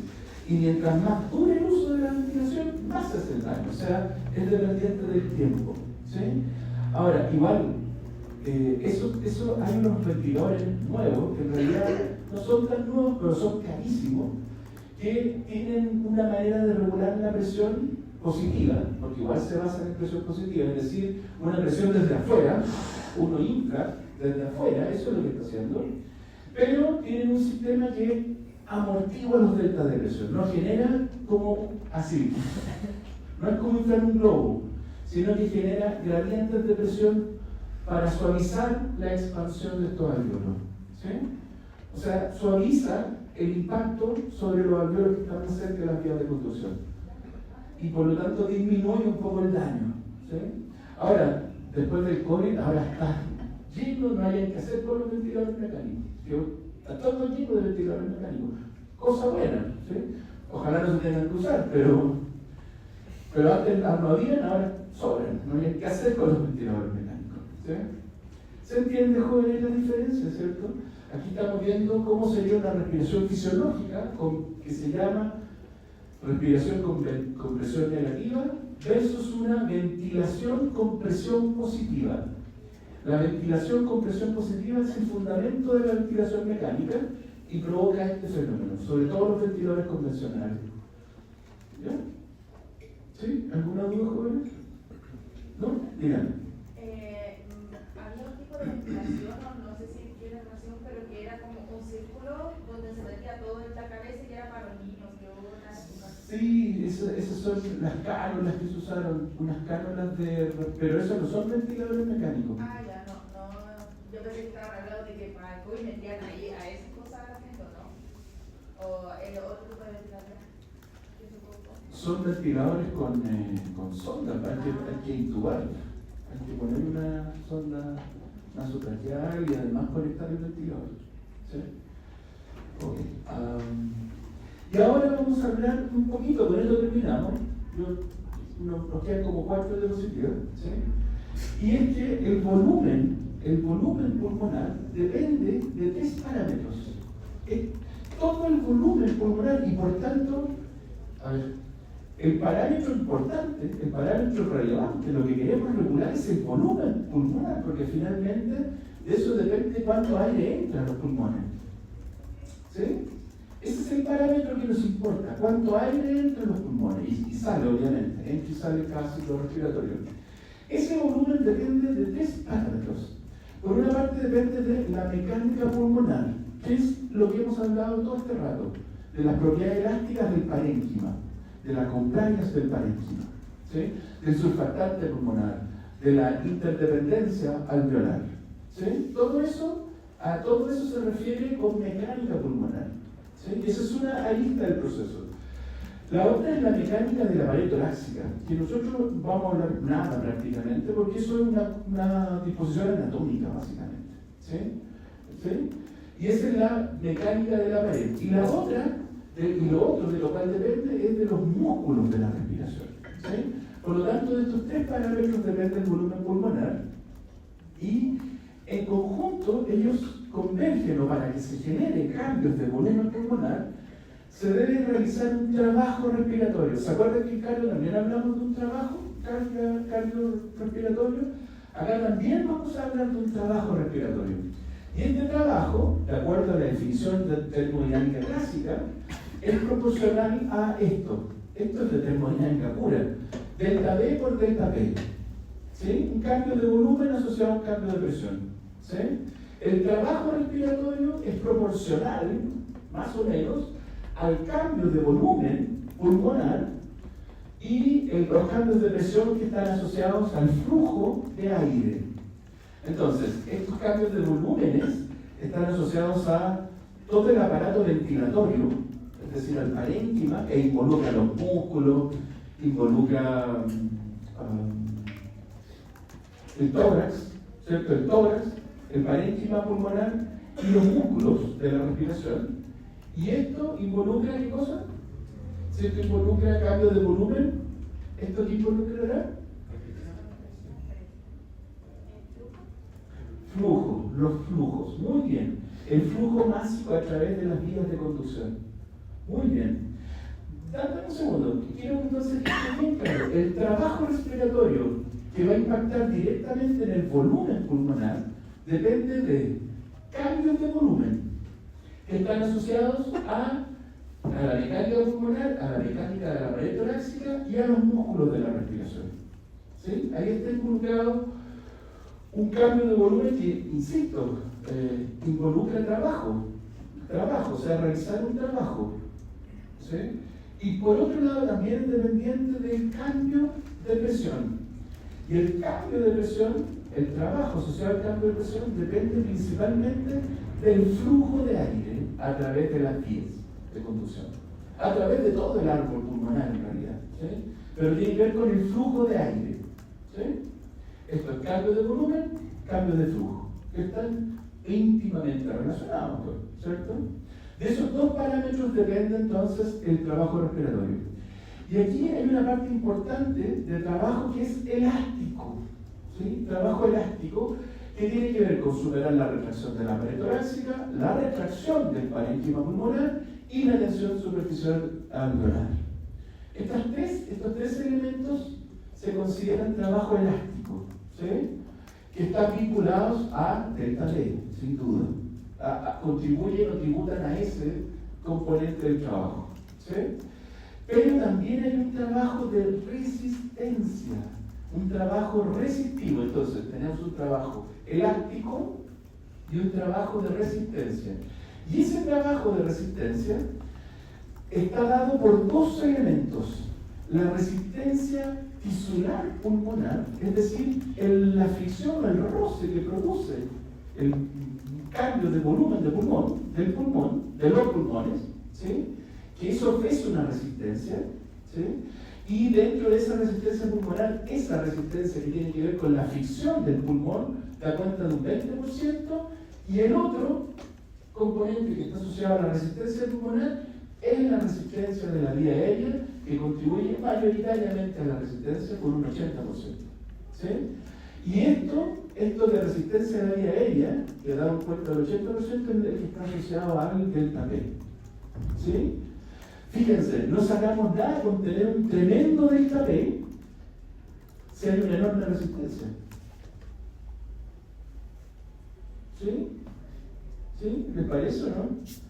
Ya hablamos de la ley de Ohm en cambio, que es lo mismo. Aquí estamos aplicando la ley de Ohm. ¿Sí? No sacamos nada con tener una enorme delta P si tenemos una resistencia muy grande al flujo. ¿Cierto? Y esa resistencia, ese trabajo resistivo, da cuenta más aproximadamente un 80% de la resistencia pulmonar, ¿sí? Que tiene que ver con resistencia en la vía aérea. Se gasta una enorme cantidad de trabajo, de energía finalmente, en flujos a través de la vía aérea, ¿sí? Uno tiende a pensar que casi todo el trabajo se va acá. Y sí, se va una parte importante, pero no hay que subestimar el componente de resistencia al flujo propio de la vía aérea. ¿Sí? Y vamos a hablar de eso ahora. Fíjense. El corazón está dado por la poscardia, por ejemplo, por los capilares, la arteriola, pero aquí la resistencia a la vía aérea porque está dado por el aire que ya está ingresado. Por lo mismo que pasaba en cardio. Aquí estamos hablando de un flujo másico, igual que en cardio, que hablábamos de sangre. Aquí estamos hablando de aire y tiene que ver principalmente con el radio de la vía de conducción. No, aquí la viscosidad no es relevante. Eso aumenta la resistencia, pero no es la viscosidad del aire. ¿Cierto? Porque cuando hablamos de viscosidad estamos hablando de la viscosidad del fluido. No, ¿cierto? Eso es trabajo resistivo de la vía aérea, ¿sí? Y bueno, eso entonces, ya dijimos. Pero esta resistencia de la vía aérea, su compañera ha dicho algo muy relevante: el moco. El moco puede aumentar sustancialmente el trabajo respiratorio porque va a afectar la resistencia de la vía aérea. El moco, ¿sí? Y por lo tanto el moco va a afectar el volumen pulmonar en última instancia. ¿Sí? Profe, ¿cómo sería la resistencia tisular así, el ejemplo así como más claro? Porque de la vía aérea me lo imaginaba por distintos motivos médicos, pero otro como que no... En este caso hay dos. Uno que es de resistencia, que es el roce de los pulmones y de los tejidos. El roce, eso genera el trabajo. Sí, porque es una fuerza, el roce es una fuerza. Y esto es fuerza propiamente tal, porque hay que vencerla, hay que generar un cambio en las propiedades elásticas. Hay que estirar algo. Y estirar algo es trabajo. En este caso, primero es estirar los pulmones y estirar el tórax. Y además aparece como un trabajo elástico asociado que también está vinculado a lo de la retracción o no del parénquima, porque miren, esto del parénquima, retracción del parénquima es elástico puro, que tiene que ver con los tabiques. Pero también está la fuerza de la tensión superficial alveolar, que también se considera un trabajo elástico. Son varias contribuciones. Y lo otro que cuando dije como lo del flujo, la variación de presión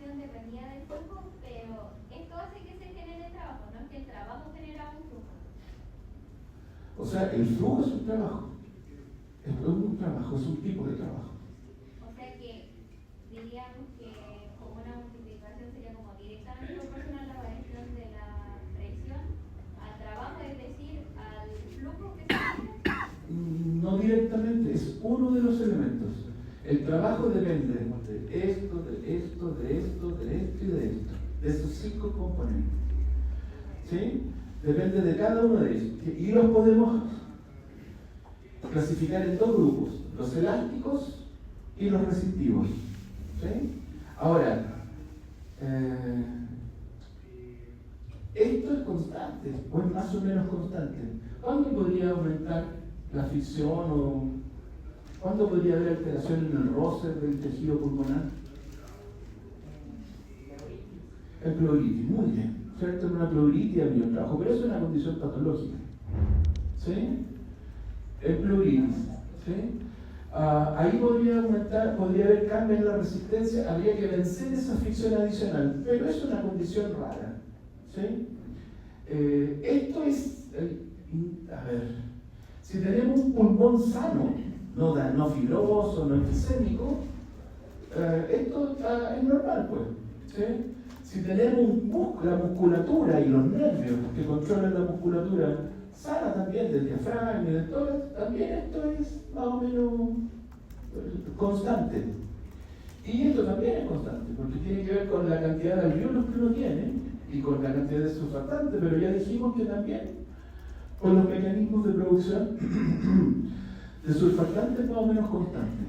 Por lo tanto, ¿dónde hay un trabajo que es variable, que es dinámico? En la resistencia a la vía aérea. De todos los elementos que contribuyen al trabajo respiratorio, el más variable es la resistencia a la vía aérea. ¿Sí? Que como bien dijo su compañera, porque ya no me acuerdo quién, dijo uno de los principales elementos, el moco. El moco. ¿Sí? El moco va a aumentar la resistencia de la vía aérea. Y el otro, además del moco, el radio de las vías de conducción. Eso. Esos son elementos más dinámicos. ¿Sí? Estos son relativamente constantes, este también, pero los que son más frecuentes de que sufran modificaciones es el cambio en la resistencia de la vía aérea. ¿Sí? Eso. ¿Y a qué se debe eso? Al shear stress. El principal componente del trabajo es el flujo turbulento, el shear stress. Lo mismo que vimos en respiratorio, pero hay un fluido líquido, aquí pasa con un fluido gaseoso. ¿Sí? ¿Y dónde vamos a encontrar el mayor shear stress o el mayor flujo turbulento? En las vías aéreas superiores. En la nariz, en la laringe, en la garganta, en la laringe. Ahí es donde es totalmente abrupto, totalmente turbulento. Y eso ofrece resistencia, una resistencia alta. ¿Sí? Luego hay una zona de flujo transicional en la cual ya estamos en la tráquea, en los bronquios, ¿sí? Donde ya el flujo comienza a ordenarse y empezamos a encontrar turbulencia en los puntos de rama, de ramificación, igual que el cardio. ¿Sí? Y finalmente, a nivel alveolar, mientras más nos acercamos a los alvéolos, en los alvéolos la resistencia por flujo es nula, porque virtualmente a nivel alveolar el flujo es laminar. ¿Qué es lo que suponía el flujo laminar? Tenía un supuesto importante. ¿Sí? Pero el nombre lo dice. Asume que el movimiento es como si fueran líneas. La masa se distribuye en líneas de flujo que no chocan entre sí y el roce con la vía de conducción es mínima. Se da solo con los flujos que están más próximos a ella. Pero no con los flujos del resto, no las otras líneas de flujo que son laminares. Esto es un supuesto matemático, ¿cierto? Que asume que se conceptualiza el fluido como si fueran caminitos, tubitos, ordenaditos, uno al lado del otro, que no choquen entre sí. Por eso que había el roce mínimo. ¿Sí? Y solo va a haber tensión de las líneas de flujo cercanas a la vía de conducción, donde ahí hay un roce intrínseco con las paredes del tubo por el cual se conduce el fluido. ¿Sí? ¿Sí? Ok, eso es lo mismo que con cardio. ¿Sí? Lo único que aquí lo estamos revirando y lo estamos aterrizando a la vía respiratoria. ¿Sí? Por lo tanto, ¿dónde va a haber mayor flujo o resistencia al flujo? En la vía aérea superior y en las vías aéreas de transición, principalmente hasta el nivel de bronquiolos. ¿Sí? De hecho, bueno, ahí está. Las vías aéreas superiores representan entre el 25 y el 40% de toda la resistencia al flujo. De todo el trabajo respiratorio, o de un componente importante del trabajo respiratorio. ¿Sí? Por ejemplo, los que a lo mejor hacen deporte, ¿han escuchado de que el tabique desviado? ¿Han escuchado de los tabiques desviados? Eso hace dormir mal, produce apnea del sueño, tiene un montón de cosas malas. Eso aumenta el chill estrés y aumenta el esfuerzo respiratorio. Los otorrinos dicen, no, si una narina compensa a la otra, pero igual aumenta la resistencia. ¿Por qué usted tiene? Yo me broté la nariz por lo mismo, porque hacía deporte y como que me quedaba sin aire porque tenía el tabique extremadamente desviado. No me lo creo. No, y ojo que uno no se da cuenta. Yo no sé, miren, es altamente probable que tengan el tabique desviado y no lo sepan. Es cierto, porque uno no se mete el dedo, ya uno se saca un moco, pero un poquito es normal sacarse moco, ¿cierto? Estamos hablando de fisiología, ¿cierto? En la mañana hablamos de los olores. Es normal sacarse moco, pero el tabique desviado por lo general está más adentro y uno, hagan la prueba, vean si tiene el tabique desviado. No, ahora, en su caso, pero ¿saben que muchos se dieron cuenta ahora cuando tenían los hisopados nasofaringeos? Que no estaba. Y ahí iba por el otro lado. Pero el golpe igual. Bueno, todo eso aumenta. Bueno, y el moco también, la congestión, ¿cierto? Eso aumenta el esfuerzo, el trabajo respiratorio. Eso que iba a preguntar. Y esta diapo es muy importante porque esta diapo muestra cómo es la resistencia en el árbol tráqueo-bronquial. Aquí estamos viendo, acá estamos viendo la resistencia en la vía aérea, no importa la unidad, ¿cierto? Y aquí estamos viendo la sección el área de sección transversal en esa región de resistencia. Fíjense que aquí estamos viendo el árbol tráqueo-bronquial. Aquí está la tráquea y los primeros bronquios. Aquí está el punto 1 de ramificación. La tráquea y el primer bronquio. Un bronquio y un bronquio. ¿Sí? Fíjense cómo es la resistencia en esa región. Tiene una resistencia donde alcanza un pic principalmente en la vía aérea superior. O sea, a nivel de tráquea y bronquio y tal vez algunos bronquiolos, los primeros bronquiolos. ¿Sí? Y luego comienza a haber una región de resistencia sumamente variable, que está principalmente en este rango, o sea, ya en secciones avanzadas del árbol traqueobronquial, ya a nivel alveolar, ¿cierto? Donde tenemos una región de resistencia variable. Todos estos son bronquiolos, principalmente bronquiolos. Y de ahí, de ese punto, hacia allá ya estamos llegando a ramificaciones más terminales y a los acinos alveolares propiamente tal. Y ahí la resistencia es muy bajita, como habíamos visto. ¿Sí? Aquí la resistencia a nivel de alveolo es mínima. ¿Sí? ¿Y cuál es el área superficial transversal? Máxima a nivel alveolar. Esto está también en la clase de introducción. Ha puesto lo mismo en una diapo bien bonita que muestra la histología también, las células que están involucradas. ¿Sí? ¿Qué es lo azul? Lo azul es el área de la sección transversal. Entonces aquí es 1 porque es un tubo. Y aquí es máxima, donde tenemos el área de los alveolos, que es la máxima.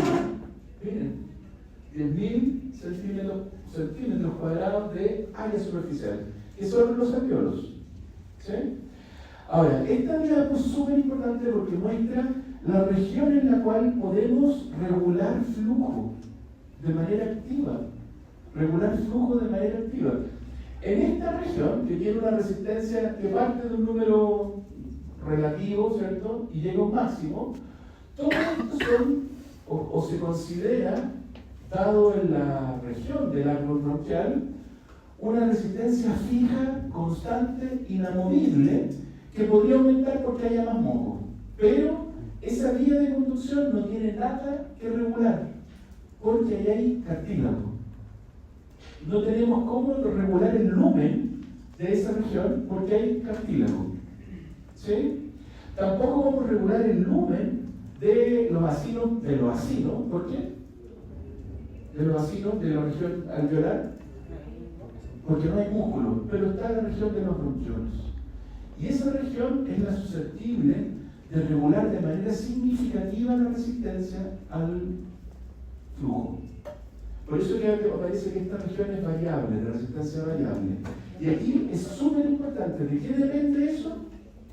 Básicamente, la acción parasimpática provoca broncoconstricción, y la simpática broncodilatación. Esto está directamente vinculado con la función cardíaca, ¿cierto? Cuando hay aumento de síntesis de catecolamina en la función cardíaca, ¿qué determina, jóvenes? ¿Qué determina un aumento en la secreción de catecolamina en la función cardíaca? Aumento en la contracción. Inotropismo y cronotropismo positivo. ¿Cierto? Ese es el principal efecto de las catecolaminas a nivel de la bomba. Inotropismo y cronotropismo positivo. ¿Sí? Y eso también provoca vasodilatación. O sea, necesitamos más gasto, pero también aumentemos el flujo ventilatorio. Aumentamos el volumen ventilatorio. Esas dos funciones van de la mano, la cardíaca y la respiratoria van de la mano. Lo vamos a ver más adelante. Dame un segundo. Entonces, la parasimpática provoca constricción, la adrenergia, las catecolaminas, en particular a través de receptores beta 2, provocan dilatación. Es decir, si hay dilatación, ¿qué produce?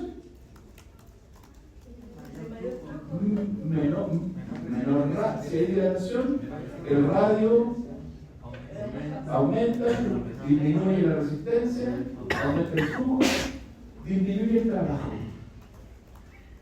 Es más fácil mover fluido gaseoso. ¿Sí? Ok, y eso lo provoca, insisto, las catecolaminas y tal vez lo más. Bueno, ahí está. Esa es la zona susceptible de regulación. La zona de los bronquiolos, porque tienen músculo. ¿Sí? La acción adrenérgica y colinérgica actúa a nivel del músculo. ¿Sí? O sea, a nivel de los bronquiolos podemos regular resistencia. Las vías superiores son fijas porque tienen cartílago, y ya ramas avanzadas, aquí los alveolos propiamente tal, no hay nada que hacer porque no hay músculo, no podemos regular resistencia. Pero además no importa, porque la resistencia ya vimos que es mínima porque hay un flujo laminar en ese nivel. ¿Sí? Y ahí está, ¿cierto? La región en la que podemos regular, tal vez un poquito más allá, ¿cierto? Hasta ese punto. Sí, corre un poquito, tal vez se debería ir por ahí, esa línea verde. ¿Sí? Y esas son las zonas en las cuales podemos regular de manera importante, de manera fisiológica, la resistencia o el trabajo receptivo al flujo. ¿Sí? Por flujo. Y eso que está ahí, ¿qué es? ¿Alguien le suena eso? 2 décimas para probar. ¿Quién dijo epinefrina? ¿Por qué dijo epinefrina? Es que estábamos hablando de simpático y Ya, sí. Ya, yo pensé que me iba a decir por el caricol. Ya, pero bueno. Ya. Sí, eso es adrenalina. ¿Sí? Ya, 2 veces. No era la mejor respuesta, pero ya, lo dedujo. ¿Sí? Y eso que está ahí, jóvenes, es el salbutamol. El salbutamol es un agonista beta 2. Es un agonista beta 2. ¿Sí? Este que está acá. Como se pueden fijar, es un mimético, ¿cierto? Es un análogo y actúa sobre beta 2. ¿Por qué el salbutamol cuando se usa por un tiempo muy prolongado después ya no tiene como el efecto? Porque estos receptores traducen vía proteína G. Ya. Entonces hay endocitosis de receptor, es como la cocaína, como los ejemplos que veíamos de... En general los receptores de ciertos segmentos tienen... No sé si es el problema, también es así, es fisiológico, ¿sí? Que se desensibilizan. ¿Sí? Ok, y con esto vamos a terminar, ¿cierto? Entonces, la resistencia de la vía aérea es lo mismo que habíamos visto en cardio, ¿cierto? Respecto a la ley de Ohm, donde delta P, o sea, el cambio de presión es igual al flujo por la resistencia, ¿sí? Y ya sabemos de cardio que depende mayoritariamente del radio, ahora de la vía aérea, ¿sí? Y aquí viene una cosa súper importante, súper importante. Las paredes de las vías aéreas sufren los mismos cambios de presión que los alveolos. Las vías aéreas, de hecho, están entre los tabiques y llegan entre los sacos alveolares por los tabiques. Eso está en la clase de introducción, los monitores, ¿no? Pero básicamente la vía aérea está sometida a las mismas presiones que los alveolos. ¿Qué significa eso? Que esté sometida a las mismas presiones que los alveolos.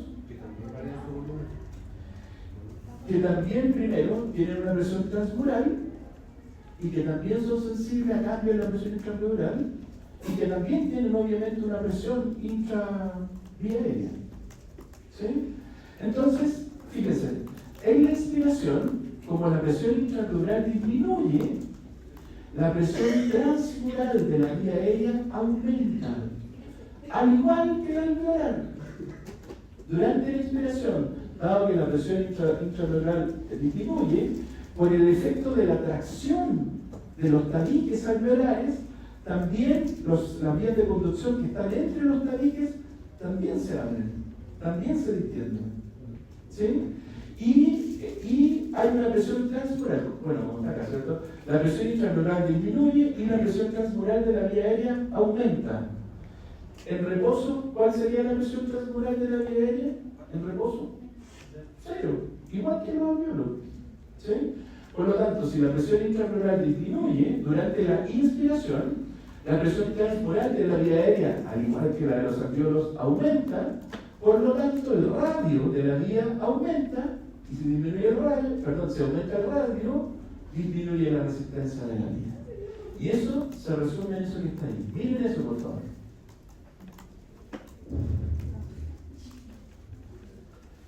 Tiene sentido, ¿no? Disminuye la presión intrapleural, aumenta la presión transmural de la vía de conducción, aumenta el radio de la vía y por tanto disminuye la resistencia y aumenta el flujo. Bueno, pero no que la presión transmural debería, el basal era más 5. La transmural de la vía aérea. Porque sé que la presión alveolar, que es la de dentro, es 0 porque es la misma en reposo, es la misma que la del... La intrapleural es menos 5, sí, y eso la intrapleural es menos 5. Transmural de vía aérea, o sea, sí, la transmural alveolar es más 5, 0, más 5, menos más 5, sí, más 5. sí. Entonces la presión transmural de la vía aérea también sería más 5. Así es, así tal cual. Lo mismo, el mismo análisis se aplica a la vía aérea. ¿Sí? Lo mismo que dijo su compañero. ¿Verdad? Y eso tiene un impacto en esto. Miren este gráfico. Este gráfico muestra la relación entre la resistencia de la vía respiratoria, de las vías respiratorias, en función del volumen pulmonar. Y ese es el gráfico. Esa es la relación que hay entre resistencia de la vía de conducción y el volumen pulmonar.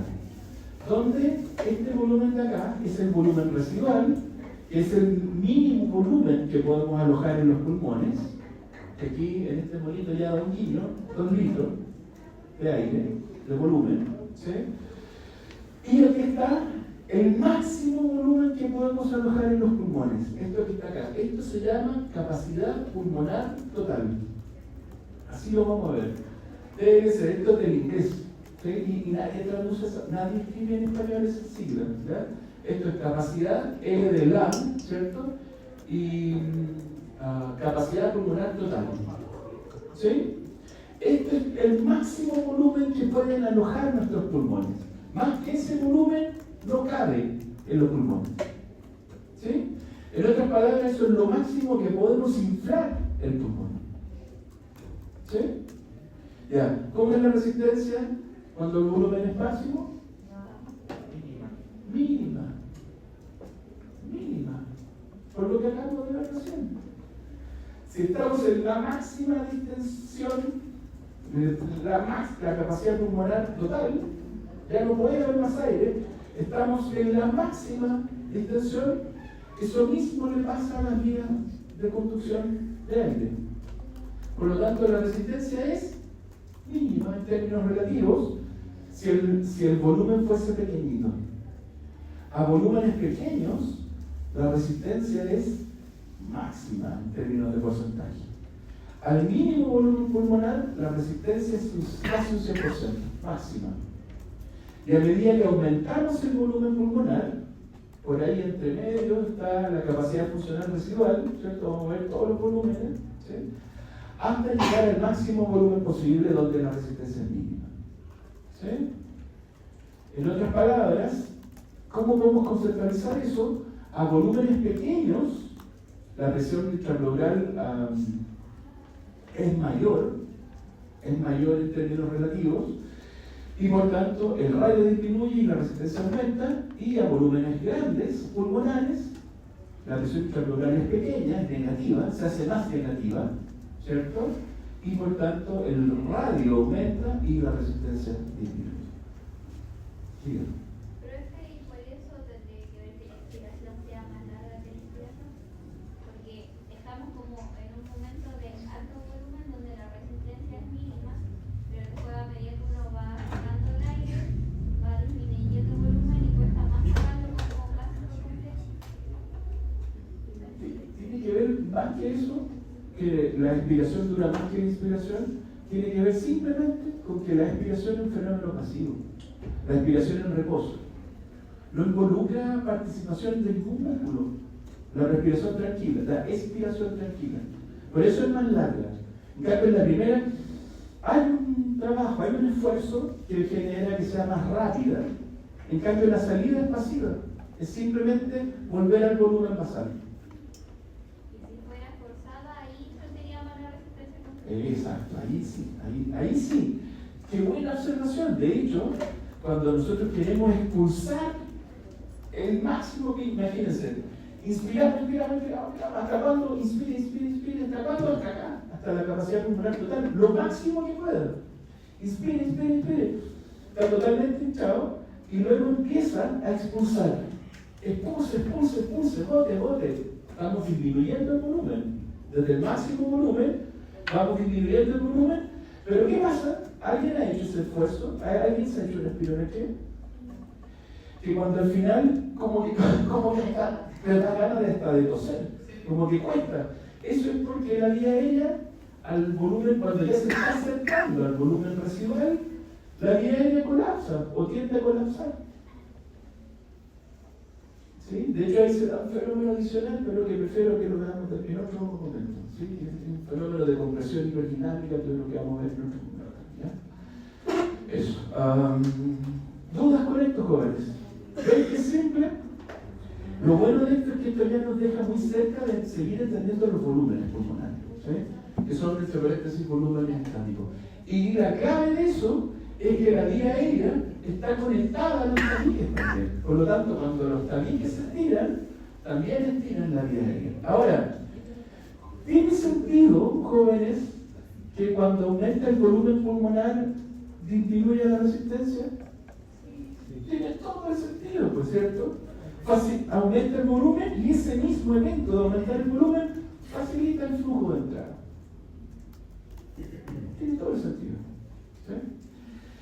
Ya, jóvenes, eso era esta clase.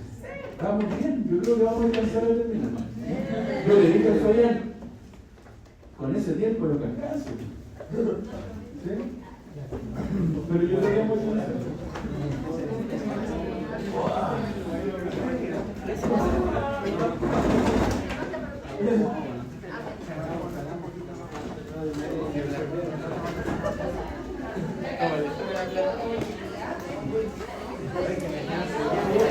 Como siempre,